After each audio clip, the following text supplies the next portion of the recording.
top-end protests. President Trump and the First Lady arrive in the UK this morning to visit the Queen and the royal family, attend a state banquet at Buckingham Palace, and meet with outgoing Prime Minister Theresa May. All that as the president attacks London's mayor and tries to sidestep questions over what he said on tape about the American Duchess Meghan Markle. Also this morning, new details in that deadly workplace rampage. A gunman opening fire, killing 12 people in that Virginia Beach office complex.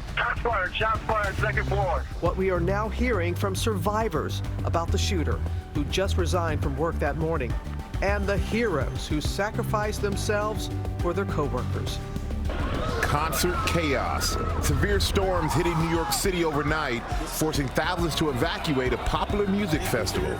Teens tearing down fences and jumping on a ferry to escape. The cruise ship crash caught on camera. A massive ship slams into a boat and dock in Venice, injuring passengers.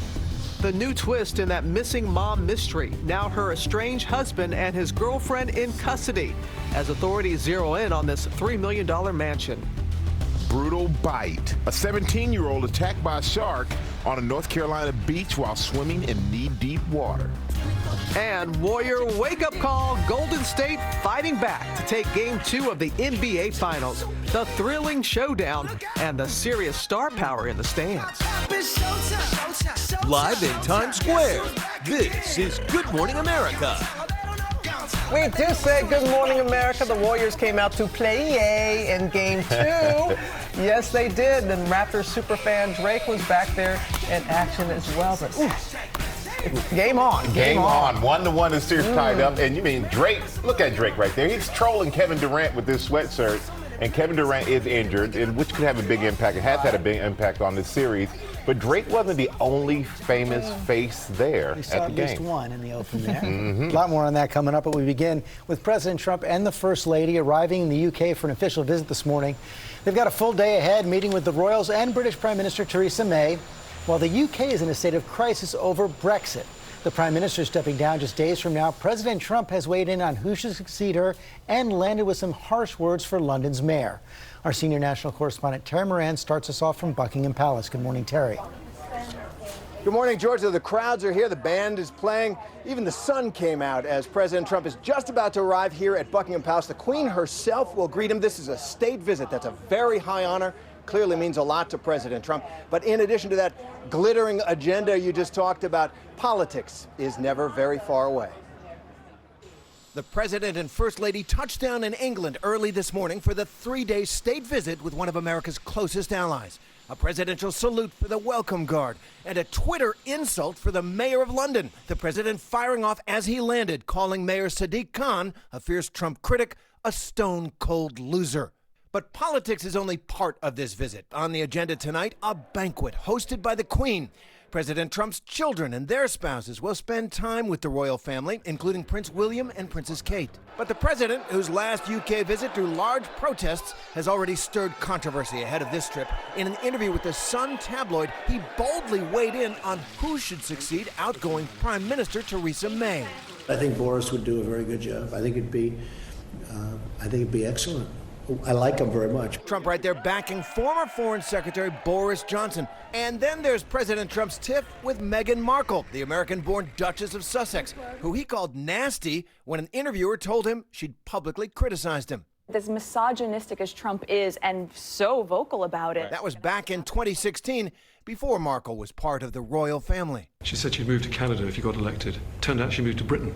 There are a lot of people moving here.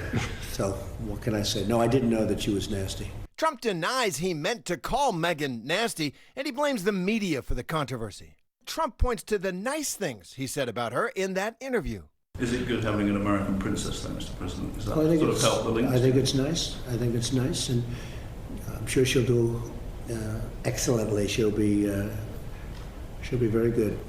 She'll be very good. Markle is currently on maternity leave, and she isn't expected at tonight's state dinner. 30 seconds.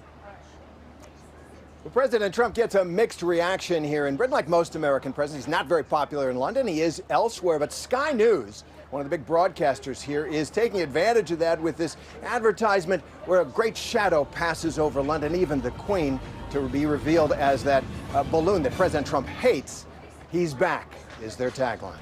Robin? All right, Terry, we'll have more from you in just a little bit. But now to the latest in that deadly shooting rampage in Virginia Beach. This morning, we are learning more about what happened inside that building where 12 people lost their lives. Some of the survivors are now telling their stories. Whit Johnson joins us now from Virginia Beach with the latest. Good morning, Whit. Robin, good morning to you. Police say the shooter showed up here heavily armed, ready for battle. 2 handguns, extended magazines, a silencer, slaughtering people on 3 different floors of this building behind me. But the community here in Virginia Beach vowing to stand strong, refusing to be defined by this massacre. Overnight, harrowing new details inside those 36 minutes of terror until 4 brave officers were able to stop a killing spree. 1 zone gunshot wound, 2405 Courthouse Drive for Building 2. 4:08 p.m. Friday, a hail of gunfire unleashed inside the Virginia Beach Municipal Center. Still actively hearing gunshots. Workers scattering, others barricading themselves wherever they could. Those first officers arriving within 2 minutes. Shots fired, second floor. Following the sounds of shots and screams, the officers navigating a maze of hallways, a sprawling complex of city offices and agencies. About 8 minutes after entry, the officers engaged the shooter on the 2nd floor. One officer shot and injured, saved by his bulletproof vest. Those officers took the suspect down and then jumped in and actually tried to save his life. That's exactly what they did. That's what we do in all of our cases. Dwayne Craddock taken into custody more than a half hour after the first 911 call, later dying at the hospital. Police say the 15-year city employee handed in a letter of resignation just hours before the massacre. The city's municipal building now a massive crime scene, where 12 innocent lives, 7 men, 5 women, were taken. Candace Rauch, who lost her friend Laquita Brown, says it's like living in a bad dream. I don't know how I'm going to do this. But in the face of horror come the stories of heroism. Christy Dewar was inside the building and says one of the victims, Ryan Keith Cox, gave his life to keep her and others safe. Keith was standing there and he said, "Stop, stop, don't move. Get against the wall. Be silent." He was calm through the whole thing, and he said, "I got to check on everybody else. Barricade the door."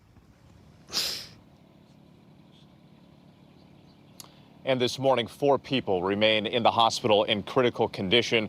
The New York Times is reporting, citing a source, that the gunman had some recent scuffles with people at work, but police would not confirm that to ABC News, insisting that they haven't yet found anything glaring that would have set him off. Guys? All right, Whit, thank you very much. And to hear the voices of the survivors and those who put their lives on the line for others. Yeah. We're seeing that heroism again and again and again as well. We're going to go overseas now to rising tension with Iran. As the U.S. ratchets up economic sanctions and ramps up military readiness, our chief global affairs anchor Martha Raddatz has traveled to Iran for an exclusive interview with the foreign minister, who had tough words for President Trump. Martha joins us now from Tehran. Good morning, Martha. Good morning, George. Tough talk is right. The foreign minister saying Donald Trump's maximum pressure efforts are creating economic terrorism. From the skyrocketing price of food at Tehran's markets, very bad, to the hospitals where medicine, while not targeted, still becoming scarce. The consequences of is on the patient. Iran's foreign minister telling me this must stop. If the United States decide to cause so much pain on the Iranian people by imposing economic warfare, by engaging in economic terrorism against Iran, then there will be consequences. Zarif denies accusations it sabotaged 4 oil tankers near the Persian Gulf or is threatening U.S. forces. If they show some sort of intelligence about the sabotage of those tankers, let them do it. Would you not believe that? Let them do it. I mean, Photoshop is always a possibility. The foreign minister will not say what those consequences could be. He says he wants to keep Donald Trump guessing. George? Have that going on both sides. Martha Raddatz, thanks very much. Michael? All right, thank you, George. And now to chaos overnight at a summer music festival. The popular Governor's Ball here in New York was canceled as severe storms swept through, sending thousands running for cover. ABC's Ariel Reshef is on Randall's Island with more. Good morning, Ariel. Good morning to you, Michael. Sunday started out pretty nice here on Randall's Island. Thousands of people packed into this area to see the main acts on that stage for the governor's ball. But as we headed into the evening hours, the weather quickly taking a turn for the worse. The excitement here, no match for Mother Nature. Chaos erupting at the Governor's Ball Music Festival overnight.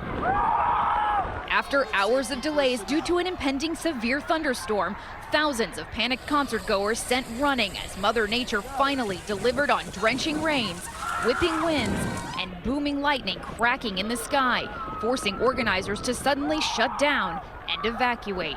Please follow instructions from public safety personnel. Amid the confusion and rush to get off the small island in New York's East River, attendees stampeding the exits. And as we were trying to get out and it was pouring rain really hard and we didn't know where to go and we were soaking wet, it got really scary because we were just wondering, are we going to be able to get out of here? Tearing down fences and barriers.